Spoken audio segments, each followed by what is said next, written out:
కృపయే కృపయే నీ బ్రతికి ఉన్నానంటే కృపయే అర్హత లేకున్నా ప్రేమించారు ఇది కేవలం నీ కృపయే యోగ్యత లేకున్నా రక్షించావు ఇది కేవలం నీ కృపయే లోకము నన్ను ఆకర్షింపగా అల్లరితనము నా చుట్టూ చేరగా ఓటమి నా బ్రతుకును హేళన చేయగా నీ కృపతో నన్ను బలపరచితివే లోకము నన్ను ఆకర్షింపగా అల్లరితనము నా చుట్టూ చేరగా ఓటమి నా బ్రతుకును హేళన చేయగా నీ కృపతో నన్ను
Thank you.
దేవా, నమ్మకం కలిగిన మా దేవ, పరిశుద్ధుడైన మా తండ్రి, ప్రభువా మీకు వందనాలు, స్తోత్రాలు. మరొకసారి మరొక దినం మీ ఆవరణలో చేరి మిమ్మల్ని ఆరాధించడానికి, స్తుతించడానికి మీరు మాకు అనుగ్రహించిన చక్కని అవకాశాన్ని మీకు స్తోత్రాలు. ఎక్కువగా మిమ్మల్ని ఆరాధించినట్లుగా మీరు మాకు సహాయం అందించి వేలుతో మమ్మల్ని తృప్తిపరిచి మీరు మనకి పొందండి. వచ్చిన వారందరూ బట్టి మీకు వందనాలు, దీవించడానికి రావాల్సిన వారు బట్టి తీసుకున్నారు. మమ్మల్ని అందరూ మీ చేతిగా పెట్టుకుంటుంది. ఈ చిన్న ఆరాధన మీరు అంగీకరించి ఎక్కువగా ఆరాధించే భాగ్యం దయచేయండి. యేసు ప్రభువు పేరట స్తుతించి కనపరచు. ఈ ఆరాధన మీకు అర్పించుకుంటున్నాము తండ్రి. ఆమేన్. కూర్చుందామండి. ప్రియులారా, ఈ సమయంలో కొన్ని నిమిషాలు దేవుని వాక్యాన్ని మనం విందాం. మరి ఈరోజు ఒక పాస్టర్ గారిని రమ్మన్నాను. వారు వస్తామన్నారు. 10 గంటలకల్లా ఇక్కడ ఉండండి అని చెప్పారు. మరి ఇక్కడ రాలేదు. వారి కొరకే మనం ఎదురు చూస్తూ ఉన్నాం. ఈ సమయంలో అమ్మగారు ఒక 2 మాటలు, వారు వస్తున్నారు, నేను ఫోన్ చేస్తాను, ఇలా ఒక 2 మాటలు అమ్మగారు చెప్తూ ఉంటారు. ఆ తదుపరి వారు వచ్చిన తర్వాత వారి సమయాన్ని మనం ఇద్దాం.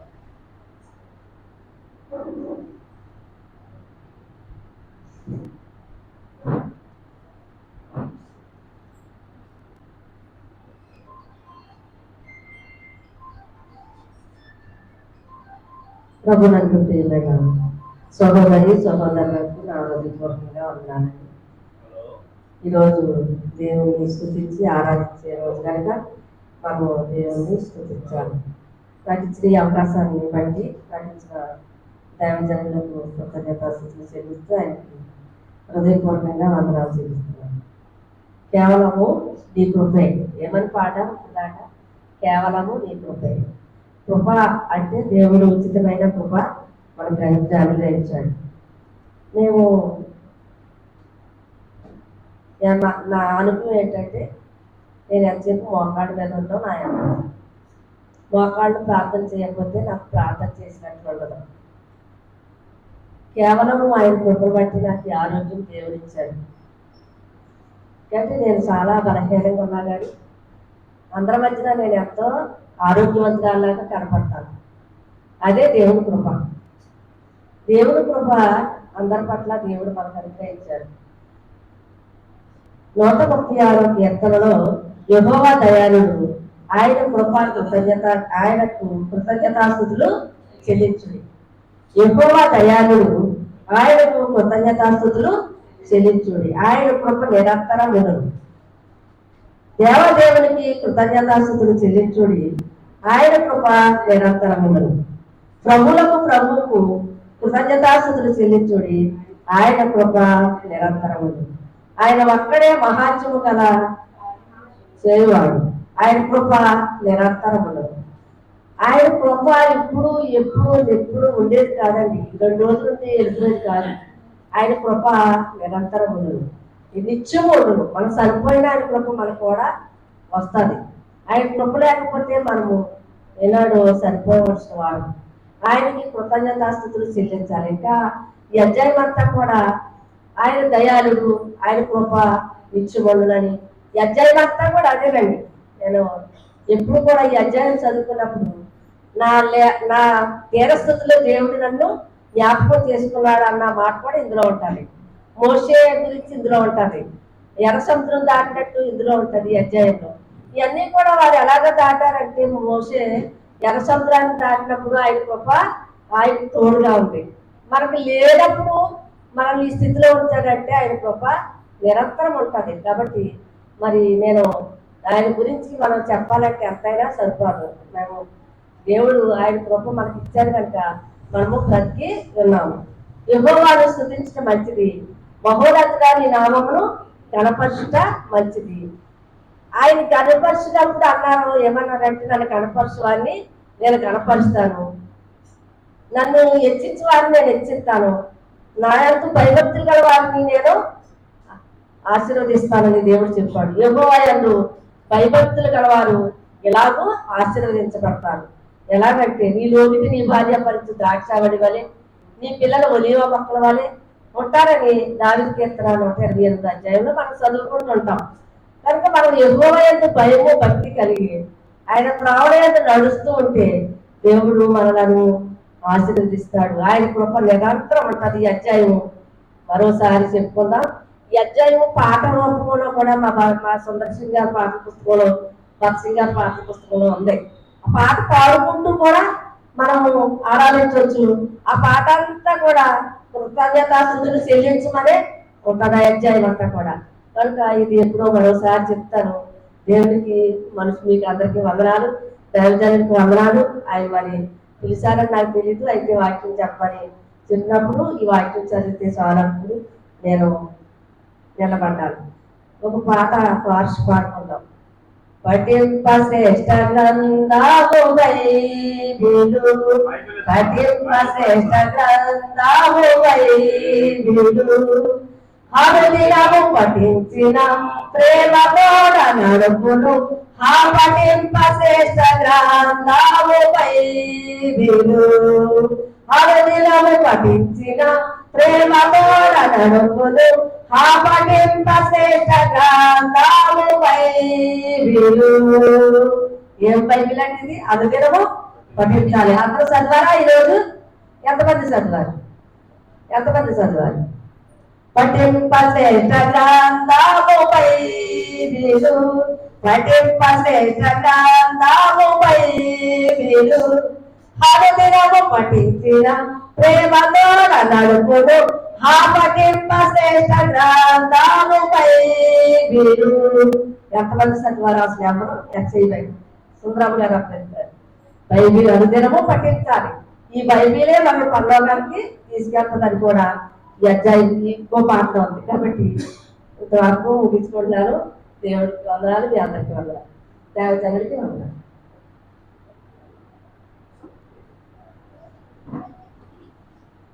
మంచిదండి. మంచి పలుకులు, మాటలు అనుభవంలో నుండి అమ్మగారు తెలియపరిచిన విధానాన్ని బట్టి అమ్మగారికి వందనాలు తెలియపరుచుకుంటున్నా. ప్రియులరా, వర్తమానాన్ని మనం విందాం. ప్రియులు రావటం చాలా సంతోషం. వారు మనం ప్రేమించి వారు ఈరోజు నిన్న రమ్మన్నాను, చాలా చోట్ల నాకు వేరే చోట ఉంది అని అన్నారు. ఇలాగా బిజీగా వాడబడుతున్న దైవజనులు మన దగ్గరికి రావటం చాలా సంతోషం. కాబట్టి ఈరోజు రమ్మని రాగానే వస్తానని ఈరోజు వచ్చారు. వారికి సమయం ఇద్దాం. వారు దేవుని వాక్యాన్ని అందిస్తారు. దేవుని వాక్యాన్ని శ్రద్ధగా వాక్యమును యాకోబుకు తెలియచేసిన వాడని, వాక్యమును ఓపుతూ తెలియచేసిన వాడని ఏ జనముకి రాదురా తెలియజేయురా ఏ జనముకి రాదురా తెలియజేయురా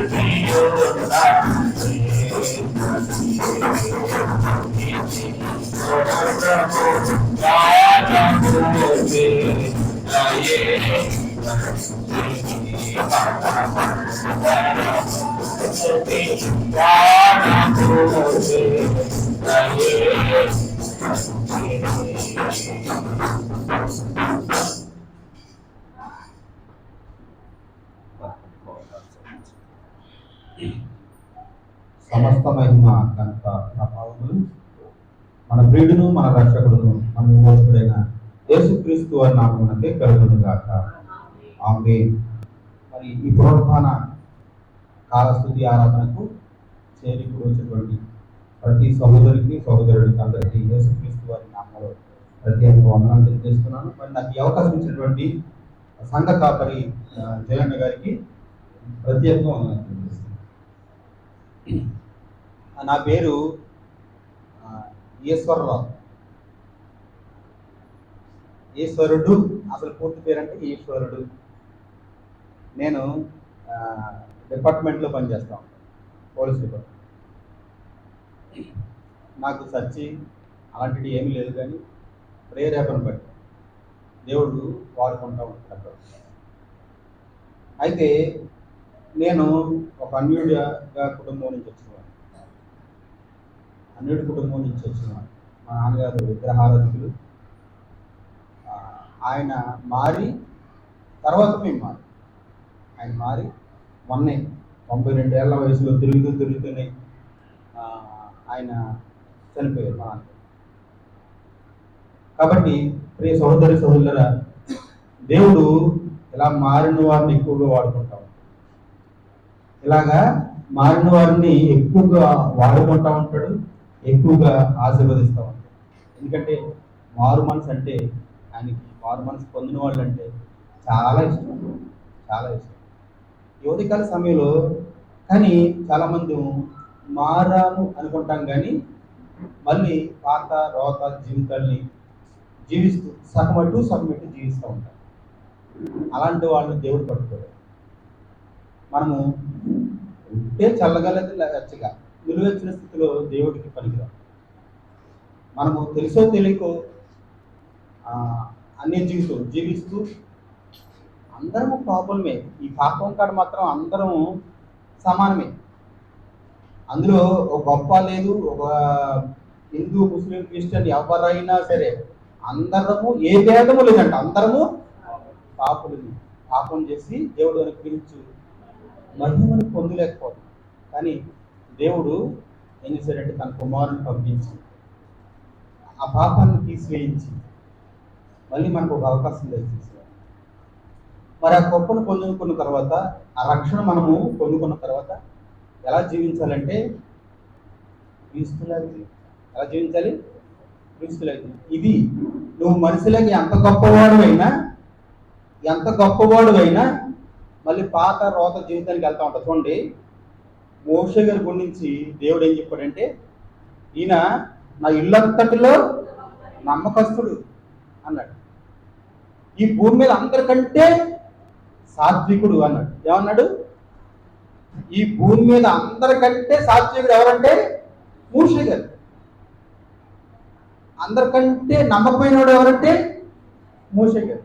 కానీ ఆ మోషే గారు మనిషి కాబట్టి ఒక రోజున ఆ యొక్క పర్వతం మీద దిగేటప్పటికి కింద అందరూ అన్యులు మళ్ళీ దేవతలను పెట్టుకుని విగ్రహాలు పెట్టి పూజలు చేస్తూ భజనలు చేస్తూ ఉంటారు.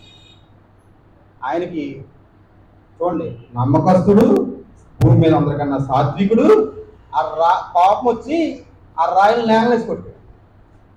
అందుకనే నువ్వు మనిషిలాగా జీవించాలనుకోకూడదు ఎప్పుడైనా సరే. ఎందుకంటే మళ్ళీ ఎంత గొప్పవాడు, సాత్వికుడు, ఎంత నమ్మకస్తుడు అయినా పాత రోత జీవితాలు బయటపడతా ఉంటాయి. మనం ఎలా ఉండాలంటే క్రీస్తులాగా మారడానికి ప్రయత్నించాలి. ఎవ్వరూ మారలేరు, మన ప్రయత్నం మారడానికే ప్రయత్నించాలి. ఎవరు క్రీస్తులాగా ఇప్పుడు కొంచెం బ్రతకల, కానీ మనము మన సాధన చేయాలి. చూడండి, సాధన చేయకపోతే ఎవ్వరు ఏది సాధించలేరు. అవునా? అవునా కదా? చెప్పండి. మీరు స్పందన ఉంటే నేను ముందుకెళ్తాను, లేకపోతే ఏంటంటే మరి మీ ముందు నాకు తెలియదు. ఇప్పుడు సాధారణంగా మీరు క్యాచ్ చేయగలిగితే నేను ఇంకా లోతుకి వెళ్తాను, పర్వాలేదంటే మామూలుగా చెప్పేసాను. స్పందన ఉండాలి, వింటూ స్పందిస్తూ ఉంటే స్పీడ్ చక్కగా చెప్పి. చూడండి, మనము ఎలా మారాలి? అలా స్పందన. చూడండి, పాపం చేస్తాం, తప్పులు చేస్తాం, చెడు అలవాట్లు కలిగి ఉన్నాం, కానీ దేవుడు నన్ను పట్టుకున్నట్టు మనందరినీ పట్టుకున్నాడు, కానీ మనము క్రీస్తులాగా మారాలి. చూడండి, ఒక ఆయన అంట పొలాన్ని గడ్డి కోయడానికి వెళ్ళాడు. పొలాన్ని గడ్డి కోయడానికి వెళ్ళినప్పుడు ఇలా కోస్తా ఉంటుంటే పాము వచ్చి ఈ వేలుని కలిసిందండి. ఇతనికి తెలుసు, ఎక్కడో విన్నాడు, వెంటనే ఆ ఏళ్ళు నరికేసుకుంటే మనం బాగుపడతామని వెంటనే పడవలు తీసి ఆ ఏళ్ళని ఎక్కడ నరికేశాడు. నరికేసినోడు చక్కగా టవల్ చుట్టుకుని హాస్పిటల్కి వెళ్ళిపోతే బతికేస్తాడు. అవునా? కానీ ఆ వేలు కింద కొట్టుకుంటున్నాడు. కొట్టుకుంటుంటే దాన్ని చూసి, అయ్యో నా ఏలు ఇన్నాళ్ళు నాతో కలిసిన ఏలు నాకు కొట్టుకుంటుందే అని అది చూసి ఈ పాము మాట మర్చిపోయాడు. మర్చిపోయి దాన్ని తీసుకుని నల్లగా కట్టుకుంటున్నాడు. ఎప్పుడైతే నరము తెగిపోయిందో ఈ వేళ్ళలో ఉన్న విషము నరానికి ఎక్కి వితిన్ నిమిషాల్లో చచ్చిపోయాడు. అంటే మామూలుగా ఏ కట్టుకున్నా వెళ్తే ఎక్కువసేపు బతికేవాడు, కానీ ఆ విషయాన్ని మళ్ళీ తిరిగి ఎప్పుడైతే అదుపుకున్నాడు, ఎలాగైతే స్పీడ్గా ఇమీడియట్లీగా చనిపోయాడు. చూడండి, నీవైనా నేనైనా అది వదిలిపెట్టిన పాపం గురించి మళ్ళీ జాలిపడి దాన్ని అదుపుకుంటే ఏమవుతాం? చాలా చాలా స్పీడ్గా అన్నిటికన్నా ముందే చనిపోతాం, నరకంలోకి పోతాం. చూడండి, ఇది గుర్తుపెట్టుకోండి ఈ సంగతిని. చూడండి, అప్పుడు ఈ సోదరుగా మనము మొత్తం సమస్తాన్ని క్రీస్తులోకి వచ్చిన తర్వాత సమస్తమైన అలవాట్లని, ఆలోచనల్ని, వ్యవహారాలని అన్నింటిని కట్ చేసుకుంటూ రావాలి, సాధన చేస్తూ రావాలి. ఒకసారి అవ్వకపోవచ్చు, ఎందుకంటే మన సాంఘిక అలవాట్లు, ఆచారాలు మనం బొమ్మను వదలకపోవచ్చు. అంతే కదా? నాకు లేని అలవాటు అంటూ ఏదీ లేదు. ఒక మనిషికి ఏ బ్యాడ్ హ్యాబిట్స్ ఉంటాయో అన్నీ ఉన్నాయి. నేను ఇక్కడ తణుకులోనే దాదాపు 13 సంవత్సరాలు పనిచేశాను. 13 సంవత్సరాలు ఇక్కడే పనిచేశాను. నాకు ఈ వీధులు, సందులు అన్నీ తెలుసు. చూడండి ప్రియ సహోదరులారా, కానీ దేవుడు నన్ను నా తండ్రి ప్రార్థన ఆలకించాడు, నన్ను పట్టుకున్నాడు, నన్ను వాడుకుంటున్నాడు. అనేక మందికి సాక్షిగా బ్రతకమని, అనేక మందిని అలాగా బ్రతకాలని, ఒక మాదిరి జీవితం జీవించాలని క్రీస్తు నాకు ఒక మాదిరి జీవితం ఇచ్చింది. అటు కృప మనందరం పొందుకోవాలి. మీ అందరూ, ఎందుకంటే ఉదయకాల సమయంలో యాక్చువల్లీ నేను వేరే వాళ్ళకి మాట ఇచ్చాను. అయ్యగారు ఫోన్ చేసిన తర్వాత అది మర్చిపోయాను. ఫోన్ చేసిన తర్వాత సరే చేయండి, మళ్ళీ వాళ్ళ సాయంత్రం మళ్ళీ ఫోన్ చేశారు. అయితే నేను వాళ్ళ ప్రార్థన కొంచెం లేట్గా స్టార్ట్ అవుతుంది. నా వచ్చేతల్లే మీరు అదే లేట్గా అంటే 12:30 స్టార్ట్ అవుతుంది. వచ్చేస్తాను. అయితే దేవుడు మీ మధ్య నన్ను నిలబెట్టాలన్నప్పుడు వచ్చానమాట. అయితే మనందరికీ ఒక ఆశ ఉంటుంది. అంటే చాలామంది ఈ రోజుల్లో చాలామంది ప్రవక్తలు వస్తున్నారు, రాష్ట్రాలు వస్తున్నారు, చాలా చాలా సంఘాలు పెడతారు, లేకపోతే మీటింగ్స్ పెడతారు. వాళ్ళందరూ ఏంటంటే ఏం చూపిస్తారంటే అక్కడ మీకు ఆశ్చర్యకార్యాలు, సూచక క్రియలు, స్వస్థతలు అన్నీ చేసి చూపిస్తూ ఉంటారు. యేసుక్రీస్తు వారు ఈ లోకానికి ఒక హెచ్చరిక ఇచ్చారు. ఆ హెచ్చరిక చెప్పుకొని మనం ముందుకు వెళ్దాం. మత్తయి సువార్త 24వ అధ్యాయం 3వ వచనం నుంచి చదువు. మత్తయి సువార్త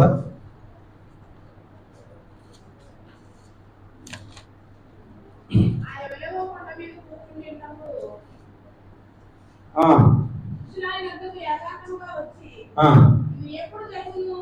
ఆ, ఈ లేఖనములు ఈ యుగ సమాప్తికి సూచనలేవి? ఉమ్, మాతో చెప్పమనగా ఉమ్, యేసు వారితో ఇట్లనెను, ఉమ్, ఎవడనో మిమ్మల్ని మోసపరచకుండా ఉమ్, చూసుకోండి. ఉమ్, అనేకులు నా పేరట వచ్చి ఉమ్, నేనే క్రీస్తునని చెప్పి ఉమ్, పలువురిని మోసపరచరు. ఉమ్. మరియు మీరు చాలు చాలు చాలు చిన్న ప్రార్థన చేస్తాను ఏకీభవించండి. సర్వోన్నతుడ మా ప్రభువుల తండ్రి, మీ ఘనమైన నామానికి స్తోత్రాలు. మీ బంగారు పాదాలకు వందనాలు తెలియజేస్తున్నాను. ఆయన ఈ ఉదయకాల సమయంలో ఆయన ఈ సీనియోను మందిరంలో మేమందరము మీ పేరున మీ నామములో చిన్న మందిగా కూడుకున్నాను. మా మధ్య మీరు ఉన్నారని నమ్ముచున్నాను, విశ్వసిస్తున్నాను. ఆయన ప్రతి మాట, నా నోరు నుంచి వచ్చే ప్రతి మాట మీకు అంగీకార యోగ్యంగాను, మా అందరి హృదయంలోనూ మీకు అంగీకార యోగ్యంగాను ఆయన మీ ఆత్మతో నన్ను నింపి మాట్లాడించేది. ప్రతి మాట మంచి నేలను పడే విత్తనంగా ఫలభరితంగా మార్చండి. మీరే మీ ఆత్మ ద్వారా సహాయం దయచేసి నడిపింపు దయచేయగలరు. యేసుక్రీస్తు అని మనం ప్రార్థిస్తున్నాం తండ్రి. ఆమేన్. చూడండి ప్రియ సోదరి సోదరా, ఏం చదువుకున్నాం? ఆయన అంటారు, ముందు యేసుక్రీస్తు వారు వాళ్ళతో పాటు వెళ్తూ ఉంటారు. ముందు పై వచ్చిన 2 వచనాల్లో వెళ్తూ ఉంటే యేసుక్రీస్తు వారికి ఆ మందిరం చూపిస్తారు. మందిరం చూపించి, అయ్యా ఈ మందిరం చూసారా ఎలా ఉందో, ఎంత పెద్ద కట్టడమో అని కట్టడాలు చూపిస్తూ ఉంటారు. ఆ కట్టడాలు చూపిస్తే మీకు ఈ కట్టడాలు కనిపిస్తుంది. చూడండి ఈ కలర్స్ ఎలా ఉన్నాయి, డిజైన్స్ ఎలా ఉన్నాయి, మేము అది ఇది అన్ని చూపిస్తాం కదా మనం కూడా. అలా చూపిస్తున్నారు. మీకు ఈ కట్టడాలు కనిపిస్తున్నాయి, నాకైతే ఇక్కడ రాయి మీద రాయి ఉండదు, నాకు అది కనిపిస్తుంది. ఎందుకంటే అలాగనే అక్కడ అంత పెద్ద మందిరం కూడా ఏమైంది లేదు. ఇప్పుడు అక్కడ మసీదు, యెరూషలేములో మసీదు. చూడండి, అంటే కట్టడాలను చూసి మనము అతిశయపడకూడదు. మన కట్టడం చూసి, మన నిర్మాణం చూసి కూడా చాలా మంది అతిశయపడతా ఉంటారు. ఇవన్నీ ఉండవు. ఎప్పుడు తక్కువని వెళ్ళిపోతారు. చూడండి, ఆయన అన్నాడు రాకడ సమయంలో ఇవన్నీ ఉండవు ఆయన అంటే. అయితే ఆ రాకడ సమయంలో ఎప్పుడండి, ఎలాంటి సూచక్రియలు ఉంటాయి ఆయన అడిగితే, ముందు ఆ రాకడ సమయం వాడు దేవుడికి నేను వాడు చెప్తాను, ఇది చాలా ప్రమాదకరమైనది. ఏదంటే నా పేరు మీద చాలా మంది వస్తారు, వాళ్ళు చాలా మోసం మాటలు చెప్తారు, కానీ అయ్యి నమ్మద్దు. వాళ్ళు వచ్చి ఏం చెప్తారంటే నేనే క్రీస్తుని చెప్తారు. మేము నమ్మించడానికి అవసరమైతే 24 మొత్తం 24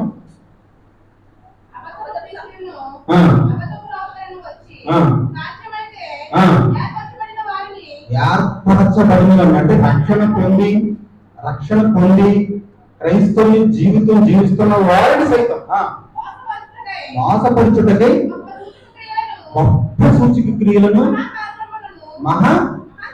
మహత్కార్యములను కనపరుస్తారు. మహత్కార్యములు అంటే చాలా స్వస్థతలు, లేకపోతే రకరకాల అన్ని ట్రిక్స్ చేస్తూ ఉంటారు.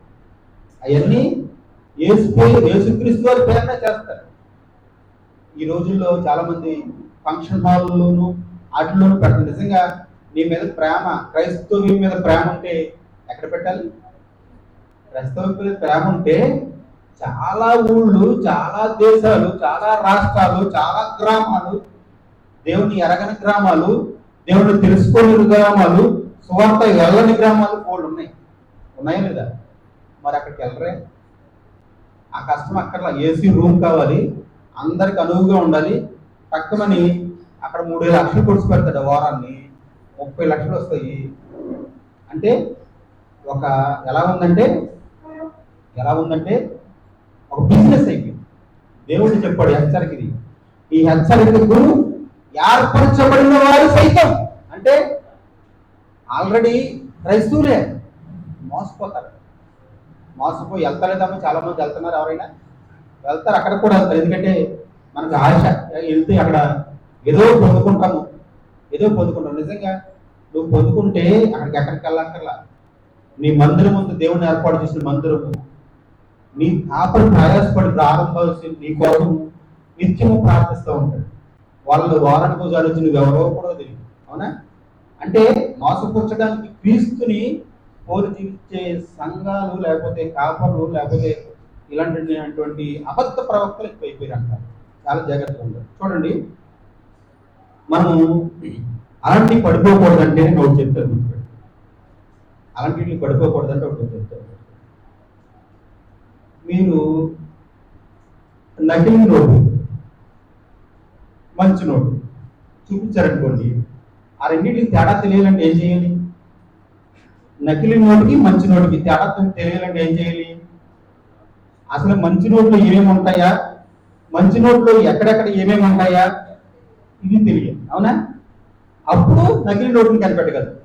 ఈ మంచి నోటుని సరిగ్గా తెలుసుకోకపోతే దానికి తేడా నీకు ఎలా తెలుస్తుంది? తెలియదు కదా. అందుకనే వాక్యం అనేది తెలుసుకోవాలి. వాక్యం అనేది, బైబిల్ అనేది, ఈ జీవ గ్రంథం ఏముందనేది తెలుసుకుంటే ఎవరు మంచి వాళ్ళ, ఎవరు చెడ్డ వాళ్ళ అని తెలుసుకుంటాం. అవునా? అందుకనే వాక్యాన్ని వినాలి, ధ్యానించాలి, అర్థం చేసుకోవాలి, అట్టి విధంగా ప్రవర్తించాలి. ఈ 4 చేయాలి. వినాలి, చదవాలి, ధ్యానించాలి, అర్థం చేసుకోవాలి, అట్టి విధంగా ప్రవర్తించి జీవించాలి. అది జీవించిన నాడు నిన్ను ఎవ్వరూ ఏమీ చేయలేదు. నువ్వు ఎక్కడికి, ఏ శక్తి, ఏ దుష్ట శక్తి, ఎలాంటి ప్రభావం నీ మీద పడదు. ఎందుకంటే నీకు వాక్యం తెలుసు కాబట్టి, నీకు నువ్వు ఎలా ఉంటుందో తెలుసు కాబట్టి నువ్వు చూసుకొని చెప్పేస్తావు. ఏదని చాలా మంది చెప్తారు తెలుసా, చాలా మంది మంచితో చెడ్డతో చూడకుండానే పట్టుకుని చెప్పేస్తారు. బ్యాంకుల్లో ఉంటారు చాలా మంది, వాళ్ళు పెట్టి దాంట్లో పెట్టి చూడక్కర్లా, ఇలా చూసి చెప్పేస్తారు. ఎక్కడెక్కడ ఏమేమి ఉంటాయి వాళ్ళు పరిస్థితి తెలుస్తుంది. అలాగా ప్రియ సోదరుని సోదరులు, మనము అలా జీవించాలి. అంటే మనకి ఈ బైబిల్ గ్రంథం అంతా హెచ్చరికలే. ఆ హెచ్చరికలు మనము ఎందుకు రాశారంటే, దేవుడు యుగాంతమందు ఉన్న మనకు బుద్ధి కలగడానికి రాయించారు. నిజంగా అజ్ఞానంలో పడిపోకుండా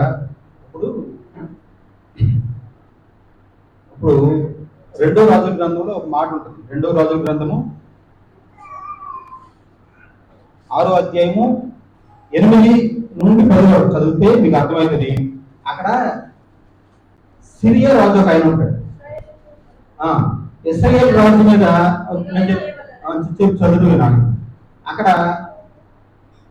అక్కడ దండుపేట అని ఫలానా ప్రాంతం అని ఉంటుంది. ఆ ప్రాంతం వాడికి వచ్చి ఇశ్రాయేలు సామ్రాజ్యాన్ని యుద్ధం చేసి ఆ సామ్రాజ్యాన్ని ఓడించేద్దామని, ఇది ఇజ్రాయేల్ సామ్రాజ్యాన్ని ఓడించేద్దామని చుట్టూ కాపాసి ఒక ప్రాంతంలో పెట్టించారు. దేవుడు ఆ దేశంలో ఉన్నటువంటి ఎలీషా ప్రవక్త గారు ఉంటాడు, ఆయనకి తెలియపరుస్తుంది.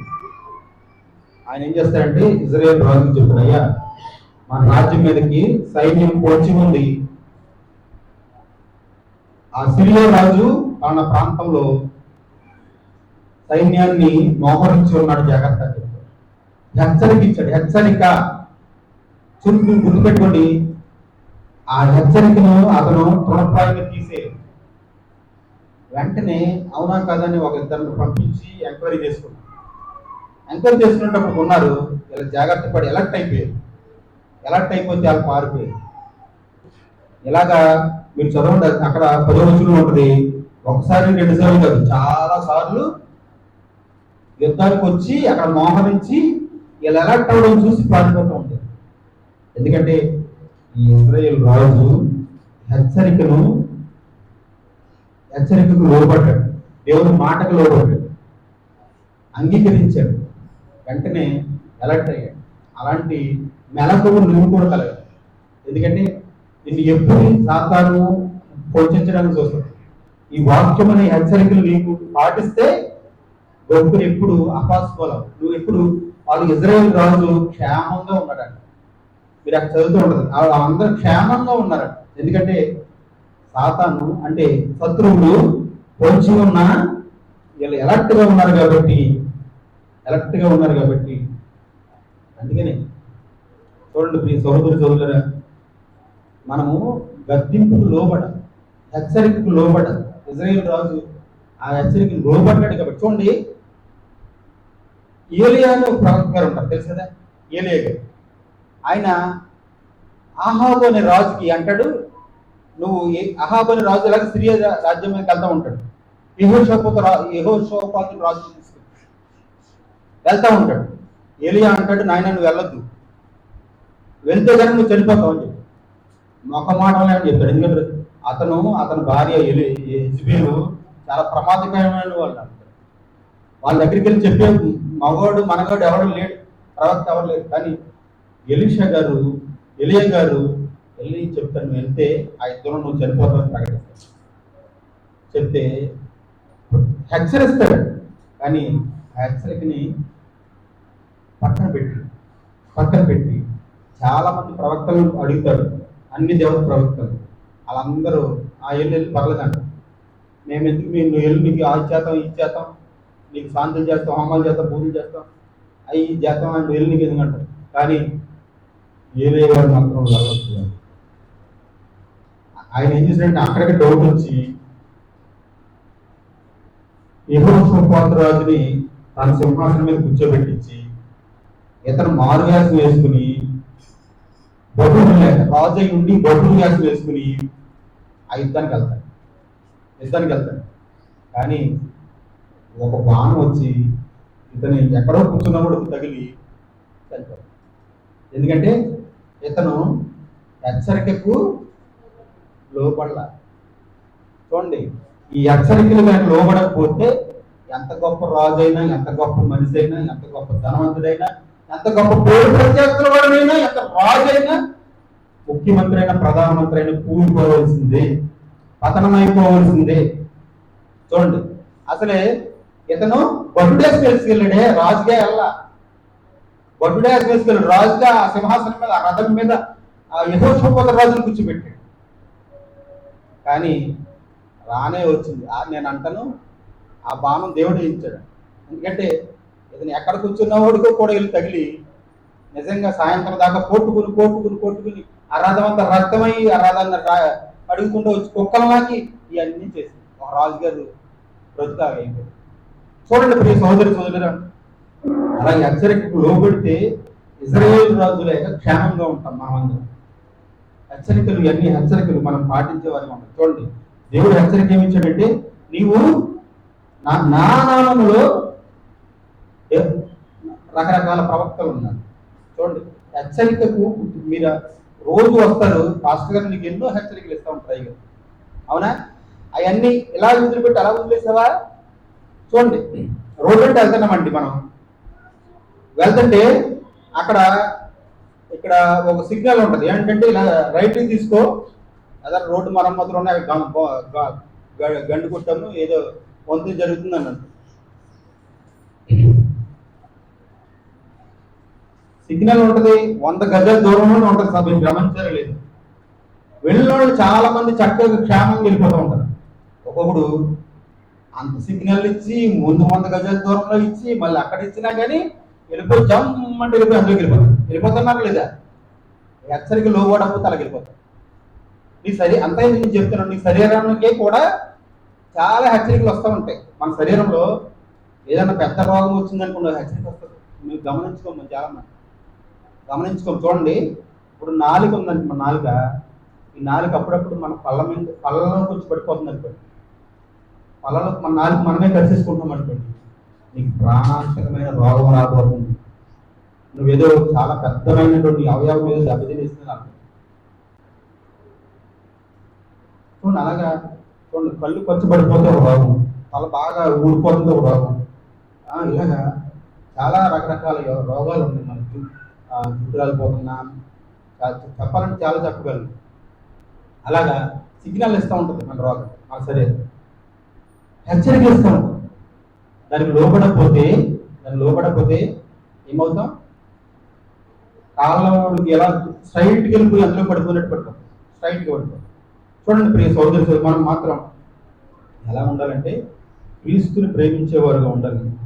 క్రీస్తుని ఆ రాకడకు సిద్ధపడేవాడులే ఉండాలి. చూడండి, ఈ రోజుల్లో దేవుడు ఇచ్చిన హెచ్చరికను మనము ఎరిగేవాడుగా ఉండాలి ముందుగా. ఇంకో విషయం నేను చెప్పదలుచుకున్నది ఏంటంటే, మనము పాత రోత జీవిత అలవాటుల్ని మళ్ళీ వాటి మీద జాలి పడడం కానీ, గుర్తు తెచ్చుకోవడం కానీ, వాటి మీద ప్రేమ కానీ ఉండకూడదు. ఈ వేలు చూసారా, అది కొట్టుకుంటే నీకెందుకు, లేకపోతే ఏది విషంతో కూడినటువంటి ఏళ్ళు నరికేసుకున్నావు, మళ్ళీ దీన్ని అతికించుకున్నావు. చూడండి ఎంత స్పీడ్గా చనిపోయాడు సహోదరు. మరి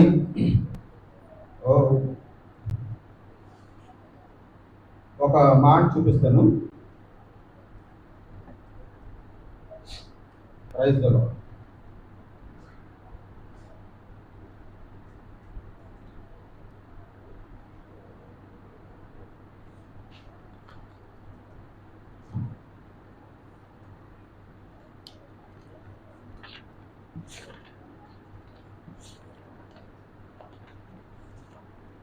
దేవుడు అంట ఇశ్రాయేలు దేశాన్ని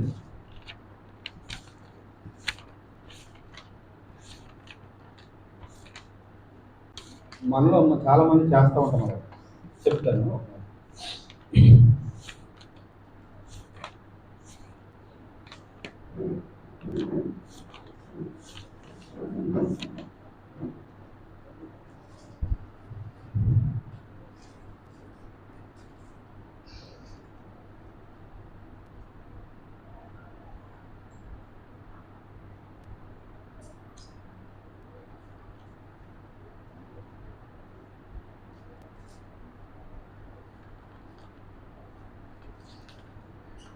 క్రీస్తులాగా మారడానికి ప్రయత్నించిన మనిషిలాగా వద్దు, క్రీస్తులాగా మారండి. ఎందుకంటే మనిషి ఎప్పటికైనా ఒకసారి సడన్గా మన పాత రోత అంటే స్వభావం, మనిషి స్వభావం మనకు వస్తుంది. మోషే గారికి వచ్చినట్టు ఒక ఆయన అలెగ్జాండర్ అని తెలుసు కదమ్మా మనకి. అలెగ్జాండర్ తెలుసమ్మా? ఆయన ఎవరు? చక్రవర్తి, ప్రపంచాన్ని జయించినటువంటి చక్రవర్తి. ఆయనంట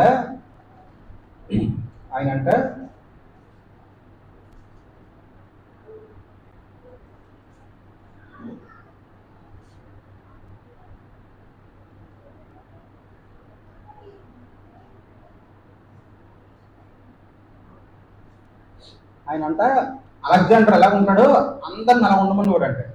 ఆయన దగ్గర ఉన్న సైన్యాన్ని అందరినీ నేను ఎలాగున్నానో మీరు అందరూ అలా ఉండాలని కూడా, అంటే అలెగ్జాండర్ లాగా ఉండాలని కూడా. ఎందుకంటే ఎవరి మీదకైనా యుద్ధానికి వెళ్ళిపోవడానికి, ప్రాణాలకైనా తెగించడానికి సిద్ధంగా ఉండాలని. అలాగే ఉండేవాడు అన్ని దేశాలని ప్రపంచంలో చాలా అన్నిటిని ఓడించగలిగారు, గెలవగలిగారు, విజయం సాధించగలిగారు. ఒక రోజు యుద్ధం జరుగుతుంటే ఒక సైనికుడు ఆ యుద్ధంలో పారిపోతున్నాడు, వెనుదిరిగి పారిపోతుంటే అతను పట్టుకుని రాజుగారి దగ్గరికి తీసుకొచ్చారు. రాజుగారి దగ్గరికి తీసుకొస్తే అలెగ్జాండర్ అంటే ఎంతో నుంచి పారిపోతున్నావా? మన సైన్యంలో నుంచా? ఇది ఎప్పుడు వినలేదే, అసలు నీ పేరేం పేరు అన్నాడు. అతను చెప్పట్లేదండి. రాజుగారు అన్నారట, ఏం పేరు నీ పేరు చెప్పాను. చెప్పట్లేదండి. గట్టిగా ఏం పేరు నీ పేరు అని కత్తి తీసేటప్పటికి అతను వణుకుపోతూ అన్నదంట, నా పేరు అలెగ్జాండర్ అన్నాడు. అరే నా పేరు పెట్టుకున్నావు నువ్వు, నా పేరు పెట్టుకుని ఎంతో మంది పారిపోతున్నావా? ఇదిగో మారితే నీ పేరైనా మార్చుకో, లేకపోతే నీ బ్రతుకైనా మార్చుకో. నిజంగా క్రీస్తులాగా జీవించాలనుకుంటున్నాం మనము. మారితే క్రీస్తులాగా జీవించాలి. అంతేగాని క్రీస్తులాగా జీవిస్తున్నాం అనుకుని పాత రోత జీవితాల్ని వస్తాం చక్కగా తలస్నానం చేసుకుని ఉతుకులు బట్టలు కట్టుకుని సంఘానికి వస్తూ ఉంటారు. కానీ మళ్ళీ పాత అలవాటు, పాత ఆచారాలు వదలలేకపోతాం. చూడండి,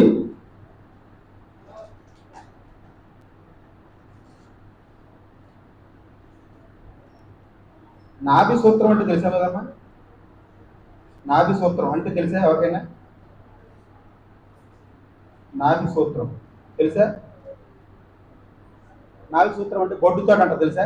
కొన్ని పిల్లలకి పుట్టినన్నే కట్ చేస్తారు, తెలుసది? తెలుసు కదా. పుట్టినన్నే ఏం చేస్తారు? డాక్టర్ గారు పుట్టినన్ను ప్రేగుతో కొడతారు పిల్లలు. ఆ పక్క క్లిప్పు ఈ పక్కన క్లిప్ పెట్టి కత్తిరితో మధ్యలో కట్ చేస్తారు, అవును కదా. కట్ చేయకపోతే ఏమవుతుంది? కాసేపటికి ఏమవుతుంది? కాసేపటికి పిల్లోడు పిల్లలు కలర్ మారిపోతారు, మారిపోయి ప్రమాదం అవుతుంది. ఇంకా కాసేపు ఉంటే తల్లికి ప్రమాదం, పిల్లలకు ప్రమాదం అంటారు, అవునా? మారుతూ ఉంటుంది. పుట్టిన పిల్లవాడికి నాభి సూత్రం కట్ చేయాలి. క్రీస్తులో పుట్టిన నీకు, ఈ లోకానికి నీకు ఉన్నటువంటి లింకు అనే నాభి సూత్రం కట్ చేయాలి. కట్ చేసుకోకపోతే పిల్లవాడి ప్రాణానికే ప్రమాదం, నీ యొక్క ఆత్మీయమైన భక్తికి జీవితానికే ప్రమాదం. ఎందుకంటే నీవు ఆ నాభి సూత్రం కట్ చేసుకోకపోతే ఆ పిల్లవాడు ఏమవుతాడో నువ్వో దేవుడు. మనం ఈ లోకంతో ఉన్న కనెక్షన్ క్రీస్తులో నీటిలో ముంచి లేపిన వెంటనే నీవు క్రీస్తు అందున్నట్టు నూతన సృష్టి, అవునా? మనం నూతనంగా జన్మించామండి. అప్పుడు క్రీస్తులో నూతనంగా జన్మించిన వాళ్ళు లెక్క. అప్పుడు కట్ చేసుకోవాలి. ఎందుకంటే కట్ చేసుకోకుండా చూడండి, డాక్టర్ గారు ఫస్ట్ అది చేస్తారు. చేసిన తర్వాత శుభ్రం చేస్తారు. స్నానం చేస్తారు. స్నానం చేసిన తర్వాత ఏం చేస్తారు? బరువు చూస్తారు, అవునా? బరువు చూస్తారు. చెప్పండి అమ్మా, మీరు వీక్గా ఉన్నారు ఏంటి? ఫస్ట్ మనకు తెలుసు. ఒకవేళ మీరు చూడలేకపోయినా చాలా ఇంట్లో చూస్తారు, ఇంట్లో వీడియోలు, అవును కదా. మనం కూడా పుట్టిన వెంటనే, క్రీస్తులో పుట్టిన వెంటనే మనం కట్ చేసుకోవాలి లోకంతో ఉన్నటువంటి అన్ని ఆచారాలు, అలవాటు. అలాగే క్రీస్తు రక్తం ద్వారా శుభ్రం చేయబడాలి. మీకు అంటే చూడండి, నేను మాట చదివిస్తాను, అక్కడ బాగుంటుంది, ఇదే చూస్తున్నాను. నాభి సూత్రం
హల్లెలూయా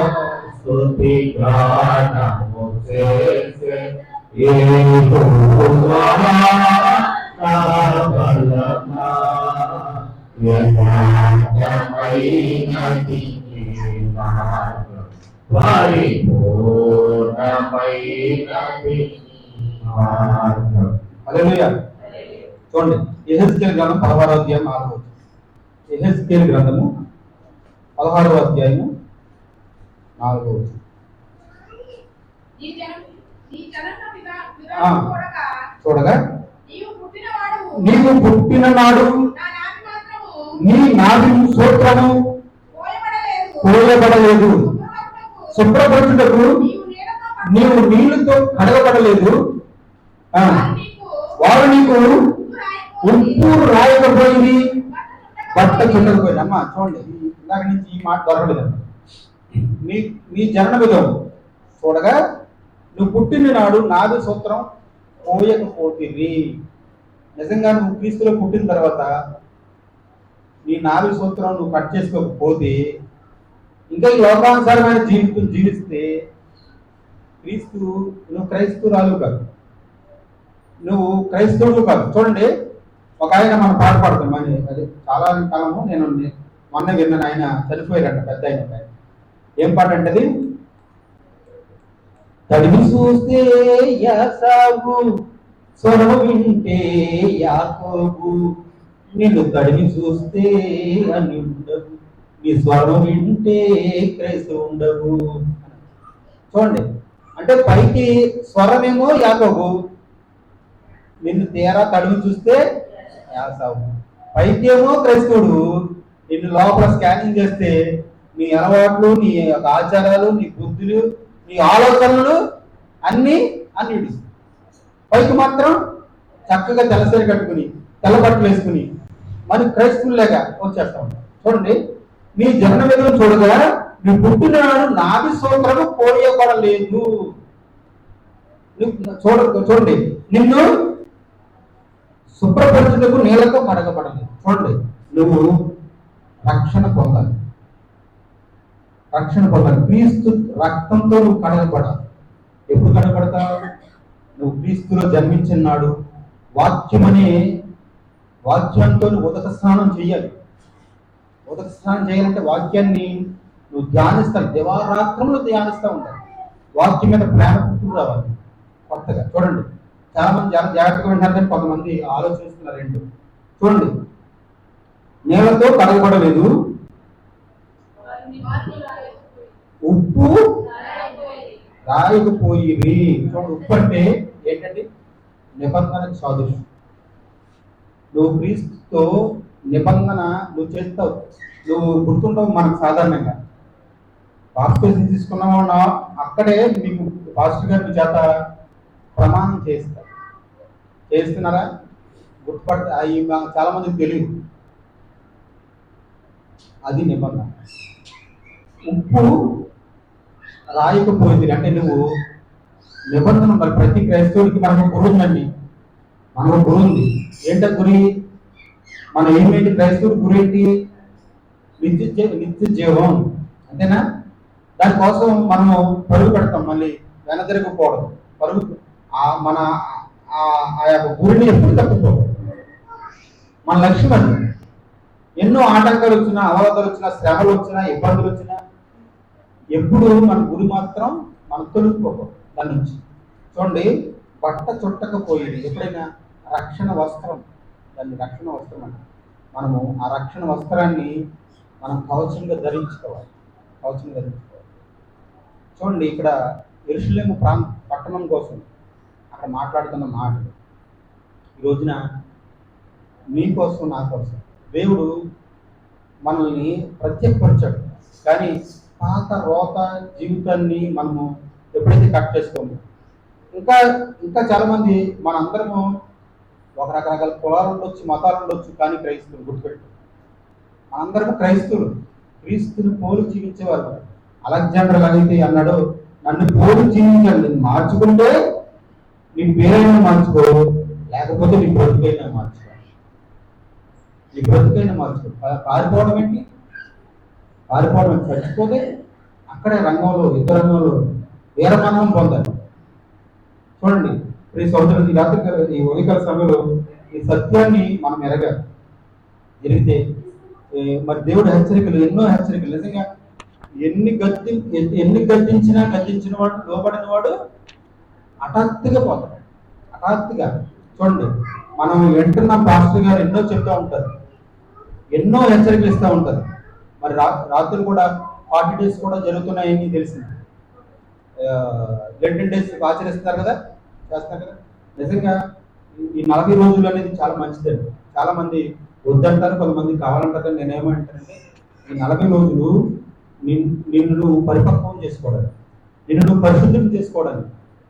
చూడండి, నీలో ఉంటున్నటువంటి మలినాలన్నీ ఆకులు రాలిపోవడానికి 40 రోజుల్లో. ఇది వసంతకాలంలో చెట్లన్నీ ఆకులు రాల్చేసి ఎలాగైతే చక్కని కొత్త ఆకులతో మళ్ళీ అవన్నీ మళ్ళీ పోస్తాయో, మళ్ళీ చక్కని పచ్చదనాన్ని ఇస్తాయో, మనందరం కూడా 40 రోజుల్లో మనలో ఉన్నటువంటి మలినాలైనటువంటి అలవాటుని, ఆచారాలని, ఆలోచనల్ని యావత్తు రాజు చేసుకుంటా ఉంటాం, పవిత్రపరుచుకుంటా ఉంటాం. 40 రోజుల్లో చూడండి, ఆ యొక్క నిలువపట్నం వాళ్ళు ఏం చేశారు? 40 రోజులు ఉపవాసం ఉండి గోరు పట్ట కట్టుకుని ప్రార్థన చేసి వారు నాడు పవిత్రపరుచుకుని రాబో ఉగ్రత నుంచి తప్పించుకున్నారు. అవునా? అది నువ్వు తప్పించుకుంటావు. 40 రోజుల్లో నీ కుటుంబాన్ని నువ్వు కాపాడుకుంటావు. ఎన్నో రోగాలు, ఇబ్బందులు, శ్రమల నుంచి నువ్వు కాపాడుకుంటావు. నిన్ను నువ్వు పవిత్రపరచుకుంటావు. 40 రోజులు మనం చెయ్యాలి, మంచిదే, తప్పేముంది. ఇది ఏమన్నా మనం చేసేది మనల్ని పవిత్రపరచుకోవడమే కదా. రోజు వచ్చి దేవుని ధ్యానిస్తాం, చాలా మాటలు వింటాం, మనల్ని చాలా మట్టి మలినాలను తీసేసుకుంటాం. రోజు ఒక్క మాట అయినా మనల్ని తట్టుకుంటాం. మనం వినాలి, విన్నదాన్ని ఎప్పుడూ వదిలిపెట్టకూడదు. చూడండి, కాబట్టి ప్రియ సోదరులు, మనందరము మెలకువగా ఉండాలి. ఎప్పుడు మనం చూడండి ఉంటేనంటే ప్రకటన గ్రంథం 2వ అధ్యాయము 10వ వచనం.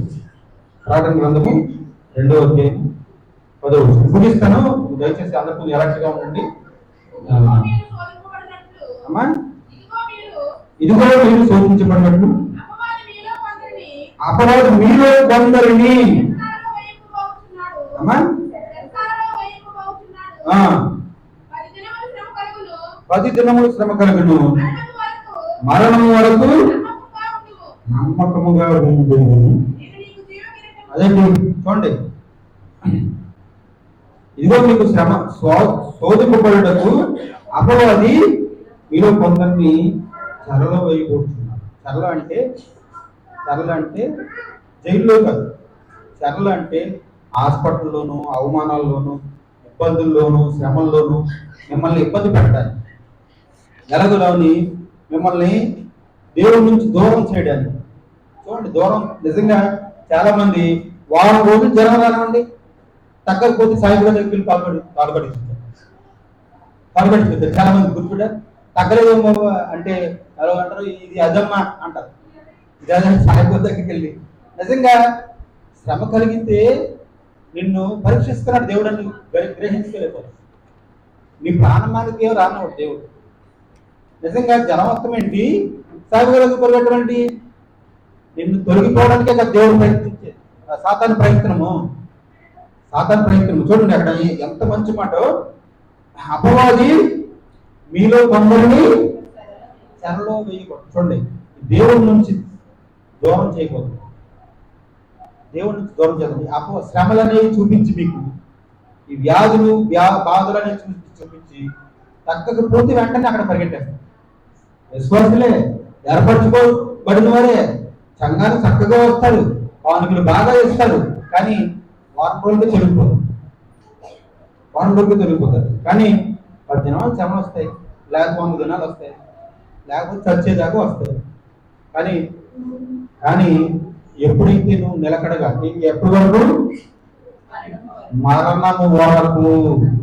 వండర్ఫుల్ మాట కదా. మరణం వరకు నమ్మకంగా ఉంటే కనుక చూడండి, యోగు గారు ఉన్నాడమ్మా. యోగు గారికి ఎన్ని శ్రమలు వచ్చినాయి, ఆపదలు వచ్చినాయి, ఆటంకాలు వచ్చినాయి, ఎన్ని అవమానాలు వచ్చినాయి, సర్వాలు కోల్పోయాడు, రోగాలు వచ్చినాయి, గోపుకునే స్థితిలో కూడా లేడు. భార్య కూడా ఆయన్ని అసహించుకుంటుంది. ఇంకెందుకయ్యా ఎలాగ వచ్చింది ఆవిడ. కానీ ఆయన మరణం వరకు నమ్మకంగా ఉన్నాడు. అలా ఎక్కడ తొలగిపోయాడు. కానీ ఆయనకి నిజంగా కోల్పోయాడా? నిలకడగా ఉన్నాడు కాబట్టి ఆయనకి ఏమేమి కోల్పోయాడు అన్నిటికన్నీ తిరిగి దేవుడు 2 రెట్లు ఇచ్చాడు. నీకు ఇస్తాడు, నువ్వు నమ్మకంగా ఉంటే. నువ్వు తొలగిపోకుండా ఉంటే నువ్వు మళ్ళీ తాడులు గీళ్ళు అయ్యి కట్టుకోకుండా నువ్వొచ్చిన స్థితిలో ఉండకూడదు అంటున్నాను. నేను అదే అంటున్నాను. ఎందుకంటే నేను మారానండి, మీకు అదే చెప్పాను. నేను మారాను. నేనైతే ఎప్పుడు ఇంకా అలాంటి ఆలోచనలో పెట్టదలుచుకున్నాను. ఎందుకంటే చెప్పాను కదా, నా పాత రోత జీవితం చాలా భయంకరమైంది. అలా నేను మీకు విషయం చెప్తాను. నన్ను చూసిన వాళ్ళు 2020లోనే అంటే 5 సంవత్సరాల క్రితమే నేను మారితే నన్ను చూసిన వాళ్ళు అందరూ అన్నారు, ఏమన్నా రోగం వచ్చిందా తెలియకపోవడంది అన్న, రోగం వచ్చింది ఏంటి సడన్గా ఎంత మార్పు అని ఆలకాలతో కొంచెం చెప్పుకునేవారంట. నాకు ఫోన్ చేశారు, ఇలా అనుకుంటారా నీ గురించి అన్నారు. కొంతమంది అయితే నాకు ఫోన్ చేసి అడిగారు, ఏంటి అని ఇలా అనుకుంటున్నారు ఏంటి అన్నారు. స్వయంగా ఆలోచన అడిగేశారు, ఏంటి ప్రమాదం, ఏంటి ఏమన్నా ఇచ్చిందా, ఏమన్నా రోగం వచ్చిందా, చెప్పుకోలేని రోగం, ఎంత మార్పు ఏంటి అన్నారు. అంత మార్పు ఏంటి అన్నారు. చూడండి సోదరు మనము అలాంటి మార్పే రావాలి. అదే మారు మనసు అంటే అదే నీలో పరివర్తన వస్తే నిజంగా నాకు నా ఉద్యోగం ఇచ్చా నమస్తే అంటారు చాలా మంది. నమస్తే అంటారు. నన్ను ఇప్పుడు చాలా మంది నమస్తే అంటారు. అయ్యా నమస్తే అండి అయ్యా. ఎందుకంటే నాలో మార్పు చూస్తారు, నాలో క్రీస్తుని చూస్తున్నారు. అది మిమ్మల్ని కోరుకుంటున్నాను నేను. ఏంటంటే మీరు అలా మారాలి. మీరు నేనైతే అనుకున్నాను బ్రతుకుడు క్రీస్తే. నేను చాలా మట్టుకు అలాగే జీవిస్తున్నాను. ఎందుకంటే నాకు ఇంకా వేరే ఆలోచనలు, అలవాట్లు, ఇంకా వేరే ధ్యాస, నా ఉద్యోగం అవసరమైతే అప్పుడప్పుడు సెలవులు కూడా పెడతా ఉంటాను. మా మిస్సెస్ అంటది, నువ్వు ఇంట్లో పనులకి సెలవు పెట్టవు, ఇంట్లో పెళ్ళిళ్ళు వాటికి మా అవి ఉంటాయి కదా, ఇంట్లో వీరాలని అంట. వాటికి ఇప్పుడు నాకు కుదరదు, ఇప్పుడు ఎక్కువ వాడేసాను. కానీ ఈ దేవుని పని మాత్రం ఎక్కడైనా సెలవు పెట్టి వెళ్ళిపోతాం. ఎందుకంటే నేను లోకం కంటే, బంధుత్వం కంటే ఎక్కువ దేవుని ప్రేమిస్తాను. ఎందుకంటే ఆయన అన్నాడు, మీ తల్లినైనా తండ్రినైనా ఇంకా లోకస్తులు ఎవరినైనా నాకంటే ఎక్కువగా ప్రేమిస్తే విగ్రహార్థం చేస్తాను. వెళ్ళండి, మంచిదమ్మా, మీరు వెళ్ళండి, నేను వస్తాను, అవసరం లేటుకైనా భోజనం వస్తాను వెళ్ళండి అంటారు. నాకు చర్చికి వెళ్ళి చూడండి ప్రియ సోదరులు, మనము అలాగా క్రీస్తులా జీవించాలండి. ఈ ఉదయకాల సమయంలో చక్కని మాటలు మీరు అందరూ తీసుకుంటారా? మరణం వరకు నమ్మకంగా ఉంటారా? చూడండి, ఎందుకంటే క్రీస్తు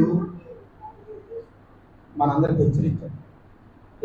చూడండి, ఆ దారిలో హెచ్చరిక లోపడి వాళ్ళందరూ క్షేమంగా వెళ్ళారు. దాన్ని చూడకుండా, సిగ్నల్ చూసినా పట్టించుకోకుండా ఆ వేగంతో వెళ్ళిపోయినాడు అందరూ అందులోకి వెళ్ళిపోతారు, పడిపోతారు. చూడండి, సిగ్నల్ వస్తే మన శరీరంలో సిగ్నల్ వచ్చినప్పుడు వెంటనే హాస్పిటల్కి వెళ్ళి బాగుపడుతుంది. అవునా? బాగుపడతారు. చాలా మందికి తెలుసు, ఏంటి తేడా ఉందండి, అలా ఉందండి, ఇలా ఉందండి, కొంతమంది వెళ్ళి అప్పుడు దొరికేది స్కానింగ్ ఇక్కడ. చూడండి, కానీ మన ఆత్మీయమైన రోగం పోవాలంటే నువ్వేం చేయాలంటే నిత్యము దేవుని పాదాలు దగ్గర ఉన్నాయి. మన పనులు ఉంటాయి, చేసుకోండి. ఏ పనులు చేసుకున్నావు, నేను ఆ ఉద్యోగం ఎప్పుడు అంటే పని మీద ఉంటే సెలవు పెడతాను అంతే. చూడండి, మనకి December 31st మీరు లెక్కేసుకోండి. మిమ్మల్ని టాలీ చేస్తే మీరు పండగలకి పబ్బాలకి ఎప్పుడు కూలి పనులు మారారు, పని చేసుకునే వాళ్ళ గురించి చెప్తాను. ఎన్ని మానారు, దేవుడు పని కోసం ఎన్ని మానారు గుర్తుపెట్టుకుంటే లెక్కేస్తే మీ లెక్కల్లో మొత్తం తేలిపోయి. నేను నా కుటుంబం కోసం, నా కుటుంబ అవసరాల కోసం ఎన్ని సెలవులు పెట్టాను, దేవుడి కోసం December 31st లెక్కేస్తే మొత్తం లెక్కల్లో తేలిపోయి.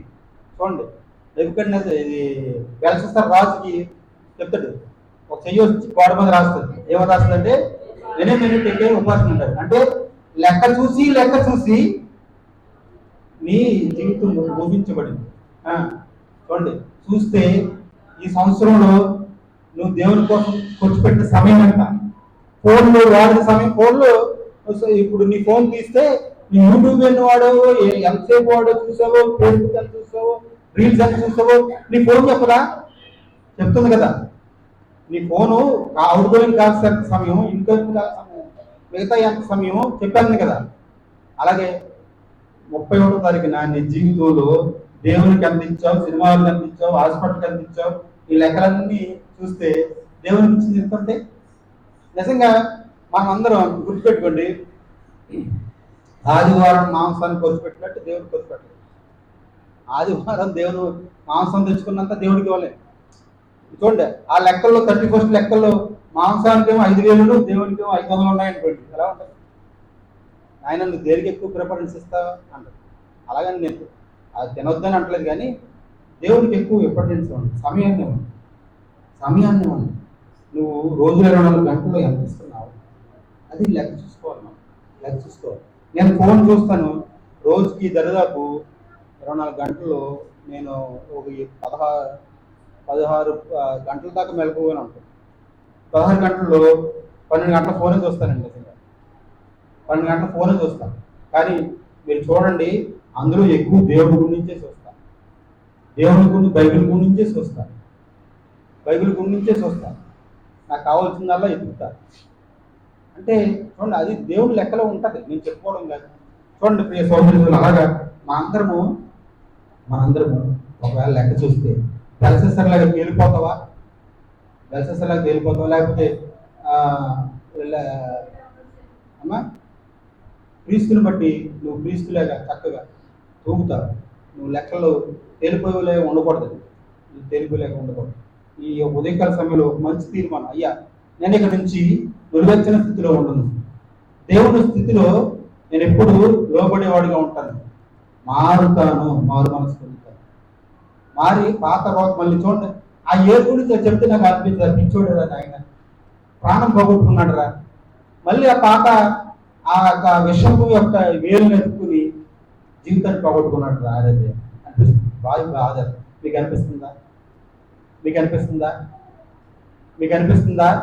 చూడండి ప్రియ సోదరుడు, వదిలేస్తే పోయింది బాగుపడేవాడు, కానీ తన వేలు కోసం ఆ వేలు మీద అది విషంతో కూడిందని బయట తెలుసుకోలేదు. ఈ రాత్రికాల సమయం, ఈ ఉదయకాల సమయంలో మనందరము తర్వాత జీవితాల గురించి నేను ఆలోచిస్తారా ఎంతమంది ఎన్నో ఇబ్బందులు పెట్టారు. నేను మారిన తర్వాత ఎన్నో రకాలుగా ఇబ్బందులు పెట్టడానికి చూశాను, కానీ నేను దేవుణ్ణి నమ్మాను. నేను దేవుని పనిలో ఉన్నాను. దయచేసి నాకు కోడలు కూడా ఇప్పుడు ఎవరు చేయొద్దండి. చూడండి ప్లీజ్ సోదరులు, అలాగే మనం లాగడానికి చూస్తూ ఉంటాం. మనం ఎక్కడ తొలగిపోకూడదు, తొట్టిల్లిపోకూడదు. కోరుకుంటే నువ్వు నమ్మకంగా ఉంటే, నిజంగా మీకు విషయం చెప్తాను. నేను తణుకులో పనిచేసిన 13 సంవత్సరాలు 2000 సంవత్సరం నుంచా 1999 డిసెంబర్ నుంచి ఇక్కడ చేశాను. 1999 డిసెంబర్ నుంచి 2013 వరకు చేశాను ఇక్కడే. నిజంగా నేను ఉద్యోగం చేస్తూ రకరకాల వ్యాపారాలు చేస్తే నా అలవాట్లను బట్టి నా అన్ని ఎప్పుడు లక్షలు కూడా సంపాదించాను నెలకి. కానీ ఎప్పుడు ఇక్కడ స్థలాలు కూడా ఏమి కొనలా. ఒకసారి చాలామంది మా ఇంటికి వచ్చి వాళ్ళ తెలిసిన వాళ్ళు బాబు ఇక్కడ స్థలం కొనుక్కోండి, మీకు ఏమి లేదు కదా ఇక్కడ స్థలం కొనుక్కోండి అంటే, నా దగ్గర 1,00,000 ఉన్నా స్థలం కొనుక్కోలేదు. వ్యాపారాలు అన్నీ చేసి, కానీ 2020 నుంచి వ్యాపారాలు ఏమీ లేవు, కేవలం నా చేతుల మీదే. అక్కడ పెనుగొండలో ఉంటున్నాను ప్రస్తుతం. అక్కడ ఒక అపార్ట్మెంట్ కొన్నాను, 2-3 స్థలాలు కొన్నాను. మొన్నే 12 లక్షలు కారు కూడా నా చేతుల మీద. చూడండి, ఎందుకంటే మీరు నిజంగా చెప్తే నమ్మరు. మీరు దేవుని రాజ్యాన్ని వెతుకుతూ ఉంటుంటే ఆయన ఏం కావాలని కానీ మక్క చోట 5:33 అనుకుంటా, మీకు ఏం కావాలో సమస్తం మీకు ఇస్తాను. మీకు దేవుని రాజ్యాన్ని మీరు ఎదిగితే మీకు ఏం కావాలో సమస్తాన్ని మీకు ఇస్తాను. మనం ఏమి అడగక్కర్లా. నిజంగా చూడండి, ఒక ఆశ్చర్యం చెప్తాను. మా అబ్బాయికి మొన్నే మా అబ్బాయికి బీటెక్ చదువుకున్నాను, అట్ట మార్కులతో పాస్ అయ్యాడు. మార్కులతో పాస్ అయితే అందరు పిల్లలు మంచి మంచి కాలేజీలో చదువుతున్నారు. మళ్ళీ స్పెషలైజేషన్స్ కూడా ఇది సెపరేట్ గ్రూప్ కోర్సులు చేస్తున్నారు. మా ఓడేం చదవాల, నాకు హెల్ప్గా అక్కడ చిన్న ఇంటి దగ్గర హెల్ప్గా ఉంటున్నాడు. ఉంటుండే ఒక ఆయన మా ఇంటికి వచ్చి మా చుట్టాలే మా ఇంటికి వచ్చి ఎవరికో ఫోన్ చేసి, ఇలా మాకు తెలిసిన వాళ్ళు అబ్బాయి ఉన్నాడు. ఏం చదువుకున్నాడు అన్నాడు. బీటెక్ ఏంటి బాబాయ్ అన్నాడు. మాకు తెలిసిన వాళ్ళు ఒక అబ్బాయి ఉన్నాడు, అతనికి ఏదైనా గ్రూప్ ఎక్కడ ఉంది లోకల్ అంటే రాజమండ్రిలో ఉంది. అన్నీ 15 రోజులు ట్రైనింగ్ అన్నారు. వెళ్ళారు, 15 రోజులు ట్రైనింగ్లో ఉన్నాడు. ఎన్నకాలం మొన్న ఈయన మాకు స్టార్టింగ్లో 5,000 ఉంటుందండి అన్నాడు. స్టార్టింగ్లో 5,000 ఉంటుందండి, మరి కొత్తగా కదా, ఇంకా ఈ ఓడికే ట్రైనింగ్ లేదు, ఏ ఎక్స్పీరియన్స్ లేదు కాబట్టి 5,000 ఇస్తారన్నాడు.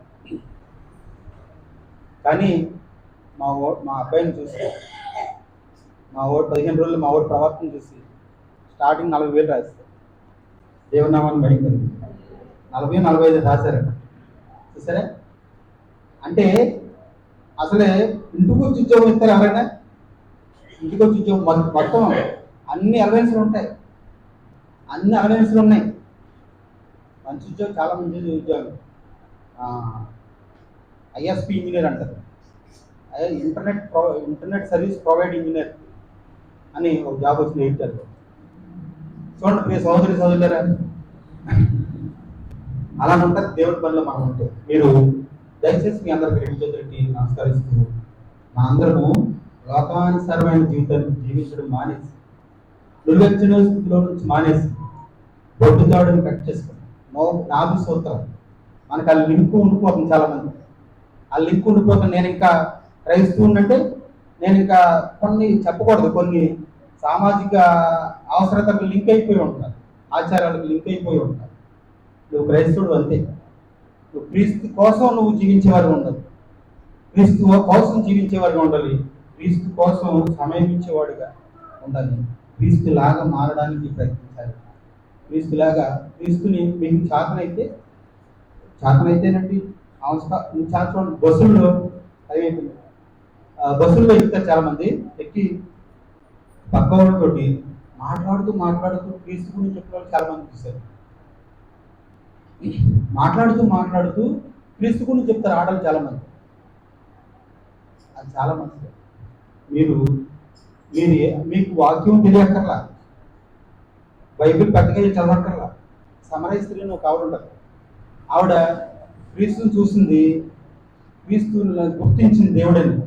వెంటనే వాళ్ళ ఊళ్ళోకి వెళ్ళి ఆవిడ నేను నా బ్రతుకంతా చెప్పినవాడు, నేను చేసిన పనులన్నీ చెప్పినవాడు ఈయన కదా, ఈయన క్రీస్తు కాడా అని చెప్పింది. అంతేనా? ఆ ఊరంతా రక్షించబడింది. ఆ ఊరంతా వచ్చి దేవుడిని చూసి విశ్వసించి అందరూ రక్షించబడ్డారంట. ఆవిడకి ఏ సువార్త తెలుసు? మత్తయి సువార్త చదివిందా? లోకా సువార్త చదివిందా? మార్కు సువార్త చదివిందా? ఏ సువార్త చదివింది? తన జీవితం అనే సువార్తను చెప్పింది. అంతేనా? మీరు కూడా నాకులాగా నేనేం చెప్తున్నాను, నాకేమన్నా బైబిల్ వచ్చా? 5 సంవత్సరాలు నేను ఏమన్నా ట్రైనింగ్ అయ్యానా? నా జీవితమే చెప్తున్నాను. అవునా? నా జీవితమే చెప్తున్నాను. లక్షలు సంపాదించినప్పుడు ₹1 కూడబట్టలేదు, అలాంటి అలవాట్లు ఉంది. ఇప్పుడు నా జీతం మీదే అవసరమైతే ఆ బంగారం దాకట్టు ఈ బంగారం దాకా కొనేసేసాం మొత్తం. ఇప్పుడు 4-3 స్థలాలు కొనేసుకున్నాం, ఇల్లు కొనుక్కున్నాం, కారు కొనుక్కున్నాం. ఇంకేం కావాలి? ఇంకా ఏం నేనేం అడగట్లా, ఆయన ఇచ్చేస్తాడు. నాకు ఏం కావాలితే ఆయన చూసుకుంటాడు, ఎందుకంటే ఆయన పనిలో నేను ఉన్నాను. అవునా? కాబట్టి అలా జీవించాలని కోరుకుంటూ ఈ కొద్ది మాటలు దేవుడు దీవించింది కాక ప్రార్థన చేసుకుంటూ ఒకసారి అందరూ ఏకీభవించండి.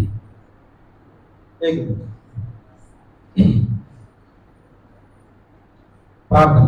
సర్వోన్నతుడా మా ప్రభువు, మీ ఘనమైన నామానికి స్తోత్రాలు. ఈ ఉదయకాల సమయంలో మీ మందిరంలో మీ మాటలు మేము ధ్యానించి నాయన మీకులా మారాలని మేము ప్రయత్నిస్తున్నాం. నాయన మా ప్రయత్నంలో, మా సాధనలో ఆయన మేము పుడుతూ ఎవరు భక్తులు కాదు ఆయన, అందరూ ఏ భేదం లేదు, అందరూ ప్రాబ్లమే. అయినప్పటికీ ఆయన మేము సాధన ద్వారా రోజుకొక మలినాన్ని తీసుకువేసుకుంటాం. ఈ 40 రోజుల్లో మేమందరము పరిపూర్ణమైన క్రైస్తవులుగా పరిపూర్ణమైనటువంటి పవిత్రులైనటువంటి పరిశుద్ధులుగా మారడానికి కావాల్సిన సహాయం చేయండి. ఆయన మేమందరూ మా నాభి సూత్రం అనే లోకానికి మాకు ఉన్నటువంటి నాభి సూత్రాన్ని కట్ చేసుకుని ఆయన తెంపుకుని నీకులాగా జీవించడానికి మమ్మల్ని మీ వాక్యంతో పవిత్రపరచుకోవడం, ఉదక స్నానం చేయడానికి ఆయన విశ్వంతో కడిగినట్టు మమ్మల్ని అందరినీ వాక్యం ద్వారా కడుగుమని ప్రార్థిస్తున్నాం. మాలో క్రీస్తు మమ్మల్ని ఎక్కడికి వెళ్ళినా మమ్మల్ని మాలో మిమ్మల్ని చూడాలి తండ్రి. మేము అలాంటి ప్రేమ కలిగి మేమందరము ఆయన మీ పనిలో ఆయన నిమగ్నమై మేము ఆయన మరణం వరకు నమ్మకంగా జీవించడానికి కావాల్సిన సహాయం చేయమని ఆయన ఈ చిన్న ప్రాంతం చేర్చుకోండి.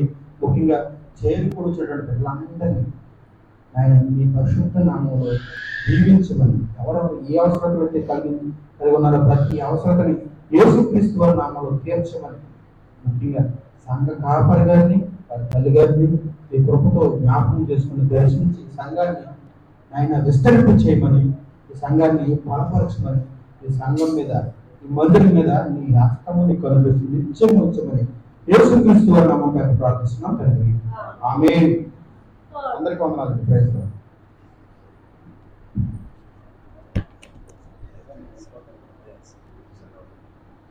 నెక్స్ట్ అండి చక్కటి వర్తమానాన్ని ప్రియులు ఈశ్వరరావు గారు వారు ఇచ్చిన వర్తమానాన్ని బట్టి దేవునికి స్తోత్రాలు స్తుతులు చెల్లిద్దాం. వారికి నా ప్రత్యేకమైన వందనాలు తెలియపరుచుకుంటున్నాను. దేవుడు వారిని ఇంకను వారు ఉద్యోగంలో అత్యంతగా దేవుని పరిచర్యలో దేవుడు వాడుకుని దీవించును గాక. ఆమేన్. ప్రియులారా, కార్యక్రమం ముగించుకుందాం. మరి సమయం అవుతా ఉంది, సమయం అయ్యింది కాబట్టి ప్రియులారా, ప్రతిరోజు ప్రార్థన కూడికలు జరుగుతున్నాయి. 7:30కి ప్రారంభిస్తున్నాం, 8 గంటల వరకు పాటలు పాడుతున్నాం.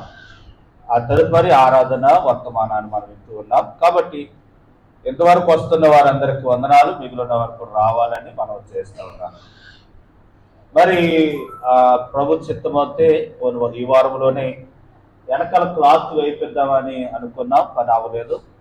మరి వారంలో ఆ పని అవుతుందండి. క్లాత్ కుడతమైంది. ఆ పైపు బిగించడానికి ఇంకా రాలేదు, ఎక్కడో పని ఒప్పుకున్నాడట. ఆ పని అవుతారే కానీ ఇంకో పని మేము ముట్టుకోకూడదండి, అటు ఖాళీలు ఎక్కడ రావటం లేదని అంటున్నారు. ప్రభు చిత్తమతి వెనకాల క్లాత్ పైపు బిగించి క్లాత్ వేయిస్తాము వచ్చే వారం కల్లా అని తెలియపరుస్తున్నాను. మరి గుడ్ ఫ్రైడే రోజు కొరకై మనం సిద్ధపడవలసి ఉంది. ప్రతి సంవత్సరం కూడా ఎవరో ఒకరు పులిహారి ఏర్పాటు చేస్తూ ఉన్నారు, మజ్జిగ ఏర్పాటు చేస్తూ ఉన్నారు. కాబట్టి అటు వారు ఎవరైనా ఉన్నారా అని వెతకగా వారికి వారే ప్రేరేపించబడి గుడ్ ఫ్రైడే రోజు పులిహారి సిద్ధపరచడానికి సాదే ప్రసాద్ గారు ముందుకు వచ్చారు. వారికి ప్రత్యేకమైన వందనాలు తెలియపరుచుకుంటున్నాం. దేవుడు వారి కుటుంబాన్ని దీవించును గాక. ఆమేన్. మరి ఆ రోజు మజ్జిగ కావాలి, ఎవరు సిద్ధపరుస్తారో మీరు తెలియపరచాలని మనం చేస్తాం. అటుగానే మరి మధ్యలో మనం 10 గంటలకల్లా లేదా 11 గంటలకల్లా ప్రారంభిస్తాం. మధ్యలో ఏమైనా డ్రింక్స్ అది ఆనంద్ గారు వారు ఆ రోజు మజ్జిగ ఏర్పాటు చేస్తామని అన్నారు. దేవుడు ఆనంద్ గారు వారి కుటుంబాన్ని దేవుడు దీవించును గాక. ఆమేన్. అటుగానే ప్రియులారా, మరి మధ్యలో ఏమన్నా పక్కసారి డ్రింక్ ఇచ్చినట్టుగా ఆ ఏర్పాటు చేద్దాం. దేవుడి శక్తి అటుగా దేవుడు సహాయం దయచేయను గాక. ఆమేన్. ప్రియులారా, ముగించుతున్నాను. కాబట్టి ప్రతిరోజు సిద్ధపడి రావాలని మీకు మనవి చేస్తూ ఉంటున్నాను. ఇంకేదో చెప్పాలనుకుందని మర్చిపోయాను. ప్రభు చిత్తమైతే ప్రియులారు గమనించండి, క్రిస్మస్ పళ్ళు పాటలు కూడా అందించాలని మీకు మనవి చేస్తూ ఉన్నాను. అటుగా దేవుడు మనకు సహాయం దయచేయను గాక. ఆమేన్. మంచిదండి, చిన్న ప్రార్థన చేసుకుని కానుకలు సమర్పించుకుందాం. ముందు మధ్యలో ఖాళీ ఇవ్వండి, వెనకనున్న వాళ్ళు రండి, వెనకనున్న వారు అయ్యే వరకు రావద్దని ప్రభు మనం చేస్తున్నాం. ప్రేమన్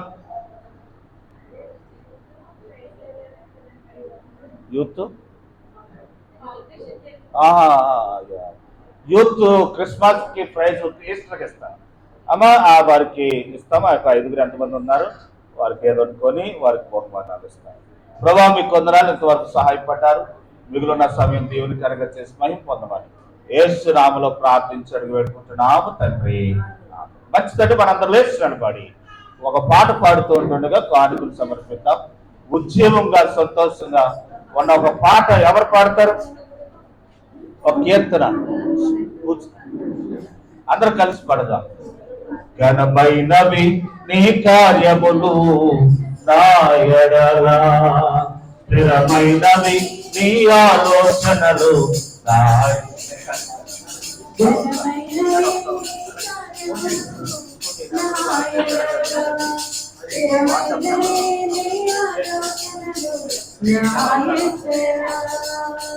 కృపలను పొందుచు కృతజ్ఞత కలిగి అర్పించెదను అన్ని వేళలా. కృతజ్ఞత పొందుచు అర్పించెదను అనుదినమోని అనుగ్రహమే ఆయుష్కాలము నీ వరమే. అనుదినమోని అనుగ్రహమే ఆయుష్కాలము నీ వరమే. ఘనమైనవి నీ కార్యములు నా ఎడల, స్థిరమైనవి ఆలోచనలు నా యేసయ్యా. ఘనమైనవి నీ కార్యములు నా ఎడల, స్థిరమైనవి నీ ఆలోచనలు నా యేసయ్యా. ఏ తెగులు సమీపించనీయక, ఏ కీడైన దరిచేరనీయక, ఆపదలన్నీ తొలగే వరకు, ఆత్మలో నెమ్మది కలిగే వరకు, ఏ తెగులు సమీపించనీయక, ఏ కీడైన దరిచేరనీయక, ఆపదలన్నీ తొలగే వరకు, ఆత్మలో నెమ్మది కలిగే వరకు, నా భారము మోసి వాసనలో నిలచి ఆదరించితిని. మహిమను నీకే చెల్లించెదను జీవితాంతము. అవి నీ కార్యములు నా ఎడల,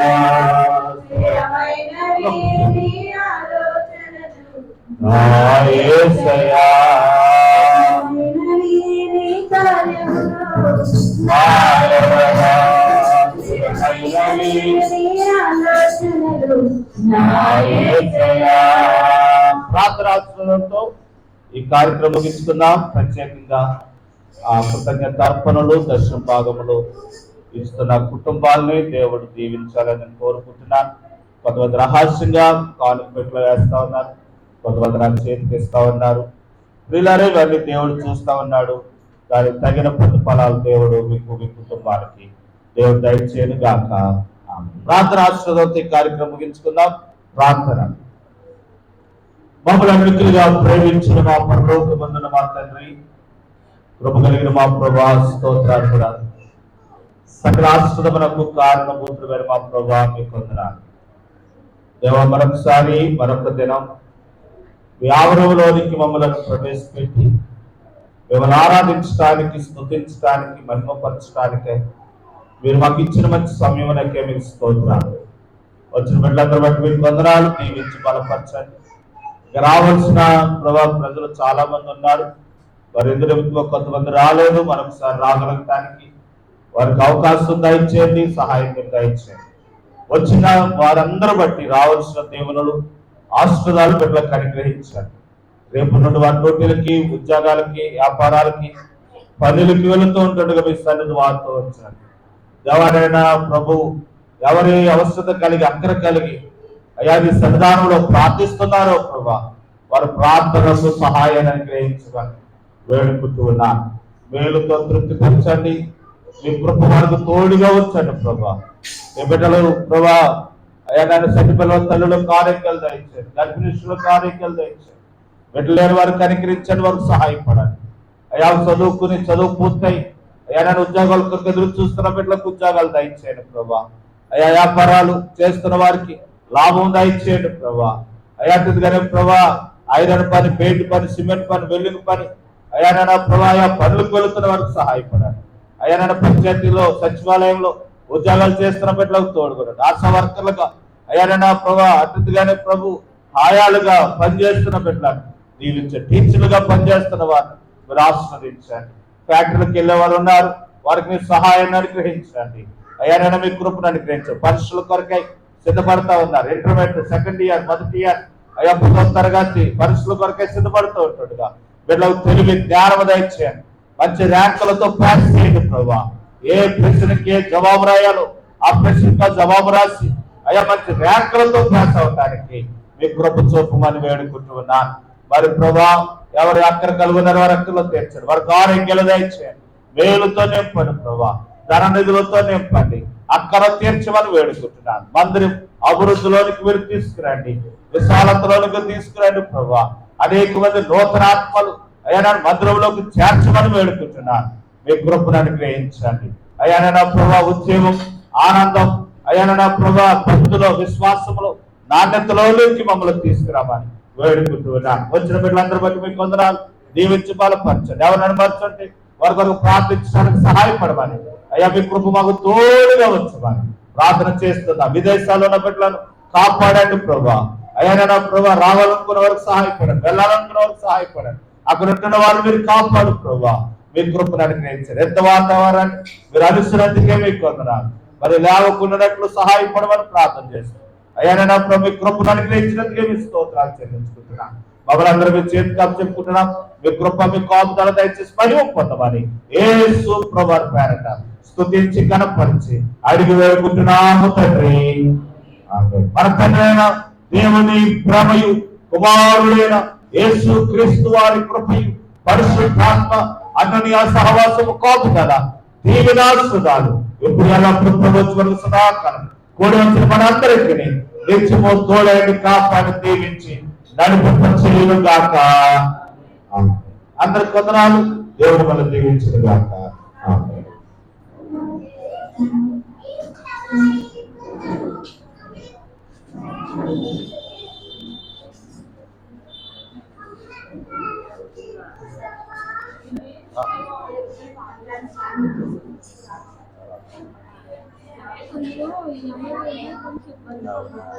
దేవుడు తీరుస్తాడు రా.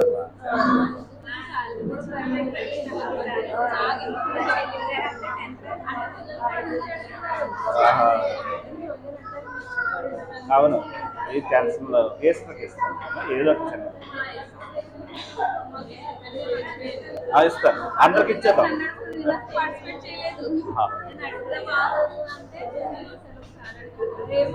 పర్లేదు పర్లేదు, అరే పర్లేదు రండి. ప్రభానైనా నీ కుమార్తె పట్టణం బట్టి కాపాడండి. ఎవరైనా వారికి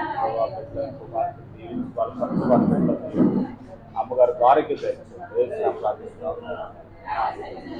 ప్రవాసింద్రాబు గారు దీవించి ఆశ్రయించి కాచి కాపాడండి, మంచి ఆరోగ్యం దయచేయండి. వారి భర్తను ఆరోగ్యం దయచేయండి. వారికి ఇచ్చిన కుటుంబాలు దీవించండి, కుమార్తెలను మీరు ఆశీర్వదించండి. కుమార్తెను దీవించి ప్రభావ సహాయపడండి. అటు గారి సుందరమ్మ గారికి మంచి ఆరోగ్యం దయచేయండి. మీ హస్త వారికి తోడుగా ఉంచండి. యేసునామమున ప్రార్థిస్తున్నాం తండ్రి. ప్రభావ మీకు వందనాలు. మరి అందరికీ ప్రార్థన చేస్తాం. దీవించి ఆశీర్వదించండి, మంచి ఆరోగ్యం దయచేయండి. తలెత్తుకున్న కాలు వరకు మీరు ఎంతో లేవనెత్తారు. సంపూర్ణ ఆరోగ్యం దయచేయండి ప్రభావ. అయ్యానైనా ఇచ్చిన భర్త గారిని పెట్టాలని దీవించండి. అయ్యానైనా లావణ్యాన్ని బట్టి అచ్చిగానే బట్టి వందనాలు. వారిని దీవించి ప్రభావ. కుమార్తె విదేశాలు ఉన్నారు, వారిని ఆశీర్వదించి కాపాడు, మేలుకొని మీరు దీవించి యేసునామమున ప్రార్థిస్తున్నాం. వందనాలు. సండే స్కూల్ ఉందా?